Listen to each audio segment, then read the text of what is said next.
Ok, certains manipulateurs nous piègent par le oui, certains manipulateurs nous piègent par le non. Mais c'est pas tout.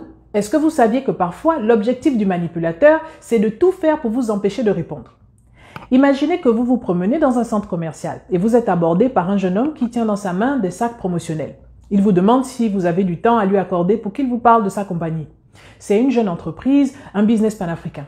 Il vous tend l'un des sacs promotionnels qu'il a à la main, vous prenez le sac, il vous demande de regarder le contenu et à l'intérieur, il y a des produits d'hygiène et des savons, des produits pour le corps faits à base de plantes naturelles.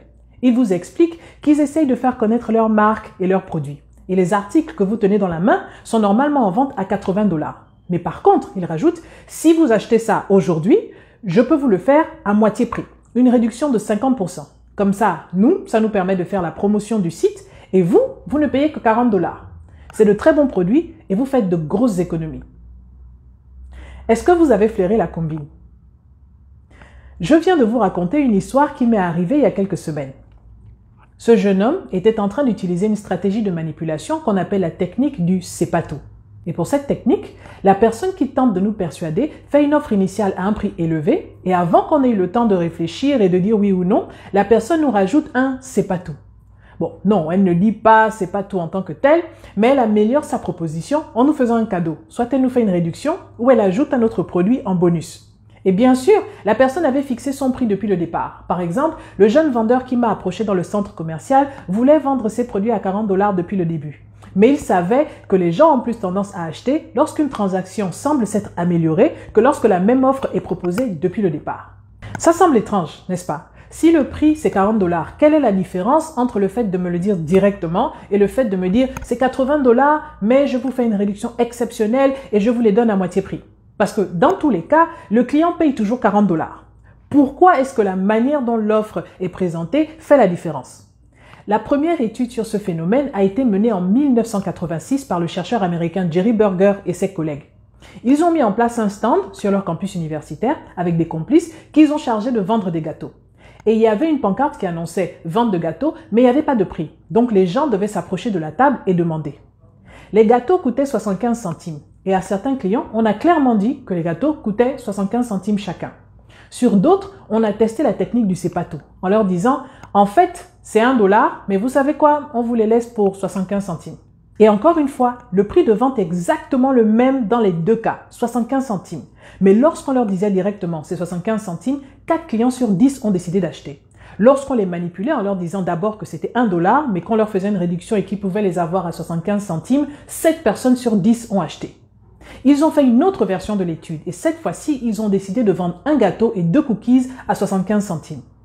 À certains des clients qui se sont approchés pour demander le prix, ils leur ont expliqué « On ne vend pas les gâteaux et les cookies séparément. Vous devez acheter le gâteau et les 2 cookies ensemble, le tout c'est 75 centimes. » Sur d'autres, ils ont encore testé la technique du c'est pas tout. Lorsque le client s'approche pour demander le prix, l'un des complices lui dit « Le gâteau c'est 75 centimes. » Et là, l'autre complice tape sur l'épaule du premier.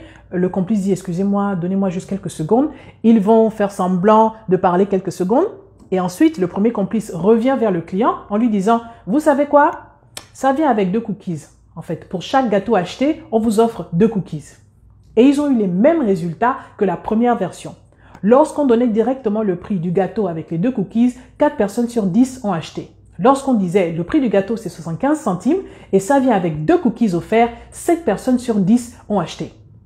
Ça veut dire que la décision d'acheter ne dépendait pas tellement du prix, mais de la perception que le client avait de l'offre.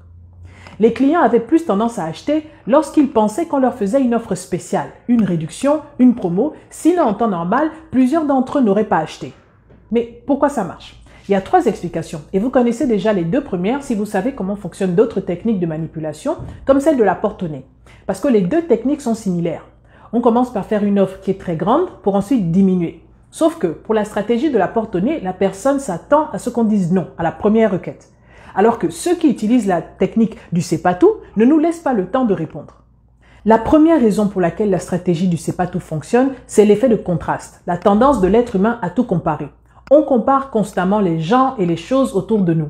On les contraste avec d'autres objets ou d'autres sujets de la même catégorie et on va les apprécier ou les déprécier en fonction de ça. Par exemple, une personne semble beaucoup plus belle qu'elle ne l'est réellement lorsqu'elle est entourée de personnes qui sont moins belles. Et il est parfois déconseillé aux célibataires qui veulent rencontrer quelqu'un de se balader avec un ou une amie qui est beaucoup plus beau ou plus belle parce que lorsque les gens vous regardent tous les deux, ils comparent votre niveau de beauté. Et la personne qui est belle apparaît encore plus belle et la personne qui est moins belle semblera vilaine, même si en réalité, elle ne l'est pas, simplement parce qu'elle est comparée à l'autre. C'est ce que les psychologues appellent the ugly friend effect, c'est l'effet de l'ami moche. Et c'est pas intentionnel, c'est pas fait exprès. On le fait naturellement. Notre cerveau est biaisé, notre perception n'est donc pas objective et ne reflète pas toujours la réalité. Par exemple, dans l'illusion de contraste simultané, il y a un carré gris sur un fond noir et un carré gris sur un fond gris. Je vous parie tout ce que vous voulez, que pour la plupart d'entre vous, le carré de gauche, le carré gris qui est sur le fond noir, apparaît plus clair que le carré gris qui est sur le fond gris. Pourtant, les deux carrés ont exactement la même couleur. Mais votre cerveau compare chaque carré avec le fond sur lequel il se trouve et du coup, malgré le fait que vos yeux observent la même couleur, votre cerveau réinterprète chaque carré comme étant plus clair ou plus foncé en fonction de l'arrière-plan. Et je pousserai le vice jusqu'à vous parier que maintenant, même si vous savez que les deux carrés ont exactement la même couleur, vous voyez toujours une différence entre les deux. De la même manière, lorsqu'on m'annonce directement le prix d'un article, je le compare au fait de ne pas dépenser mon argent.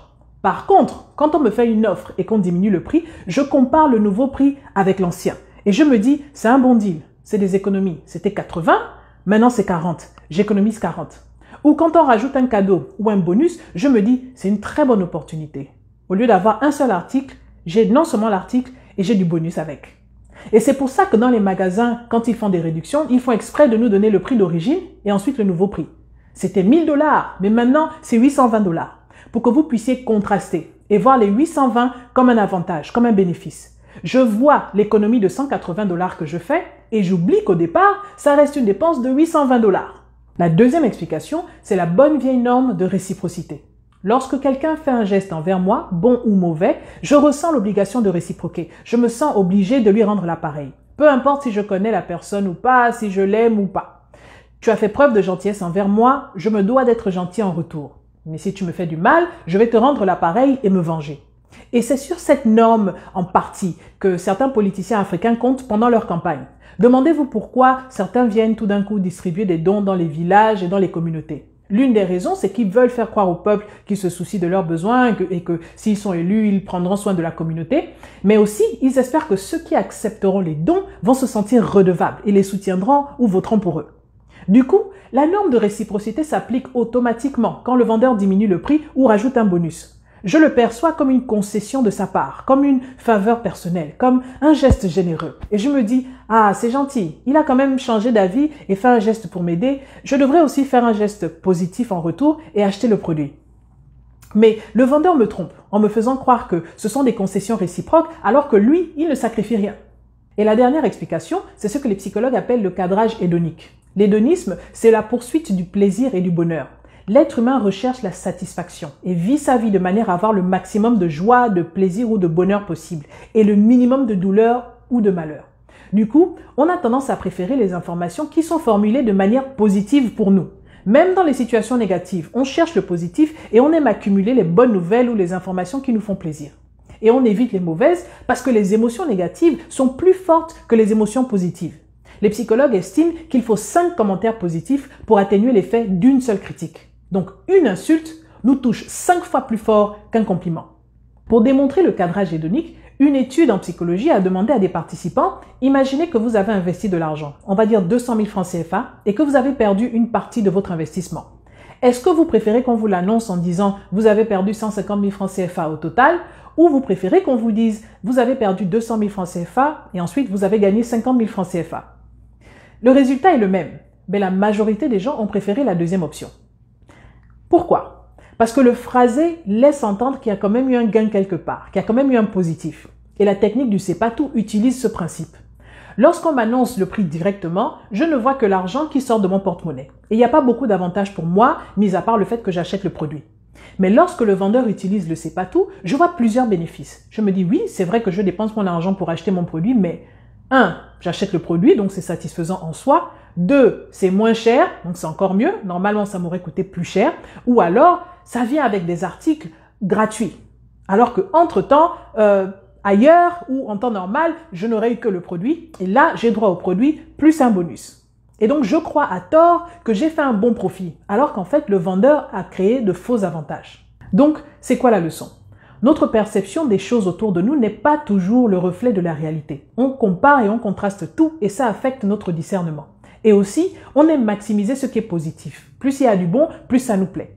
Malheureusement, ça veut dire qu'il suffit parfois pour quelqu'un de malin de manier son langage ou d'ajuster ses actions de manière à nous donner cette impression.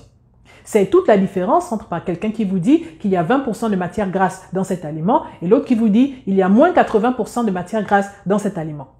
Si vous êtes dans la vente, ça vous arrangerait de donner un prix pour ensuite le diminuer ou en tout cas faire semblant, rajouter un bonus ou une promo. Dans le même esprit de maximiser le positif, si vous proposez des services, détaillez ce que vous offrez aux clients potentiels. Mais même en dehors du marketing ou du business, ça aide parfois de donner l'information de manière graduelle, surtout si on sait qu'elle fera plaisir à l'auditeur. Il faut décrire le positif en plusieurs étapes et plusieurs personnes utilisent cette approche intuitivement dans leur relation amoureuse en disant à leur bien-aimé par exemple « Si tu m'épouses, je te promets de t'honorer, de te chérir et de t'aimer ». Ce ne sont pas des choses exceptionnelles, c'est même attendu si on est en couple d'aimer, de chérir et de respecter l'autre. Mais ça sonne mieux de le dire comme ça et ça renforce le plaisir de l'autre. Au travail, on paraît plus productif si on détaille les tâches qu'on a accomplies, au lieu de les résumer. Pour le receveur, ça sonne comme une accumulation de bonnes nouvelles et de bonnes choses. Et ça aide à donner une image réelle du travail qui a été accompli. Par contre, forcément, ça peut être utilisé contre nous. On peut se retrouver à acheter un produit alors que dans d'autres circonstances, on n'aurait pas acheté. Et quelqu'un peut nous donner faussement l'impression d'avoir fait quelque chose de bien pour nous, alors qu'il ou elle n'a rien fait. Et à cause de la norme de réciprocité, on peut parfois se sentir endetté envers ce genre de personnes. Mais au final, qu'est-ce qu'il faut retenir de cette affaire de manipulation? Les techniques d'influence et de manipulation sont nombreuses. Nous avons vu les 4 stratégies les plus utilisées et l'une des questions que quasiment tout le monde se pose, c'est comment éviter de tomber dans le piège. Et la prochaine vidéo sera consacrée à répondre à cette question. Nous allons parler de comment éviter de se faire avoir. On va parler de quelques astuces pour contrecarrer chacune des 4 stratégies, mais aussi des conseils pour éviter ou en tout cas diminuer le risque de se faire manipuler de façon générale. Alors voilà, c'était tout pour Afropsychologie aujourd'hui. Si cette vidéo vous a plu, merci de like, de partager et de commenter. Vous pouvez retrouver la Minute Afropsychologie sur Facebook et sur YouTube. Merci à tous ceux qui like, qui commentent et qui partagent. Merci à tous ceux qui m'ont contacté. Avec mon emploi du temps actuel, ça m'est difficile de répondre à tout le monde tout de suite. Surtout qu'il y a des questions qu'on adressera plus simplement et directement lors d'une vidéo ou d'un live. Pour ceux d'entre vous qui m'ont demandé des recommandations de livres à lire sur la compliance et la manipulation, je vous conseillerais de commencer par lire Influence et manipulation de Robert Cialdini. Entre-temps, je vous retrouve très bientôt pour parler psychologie.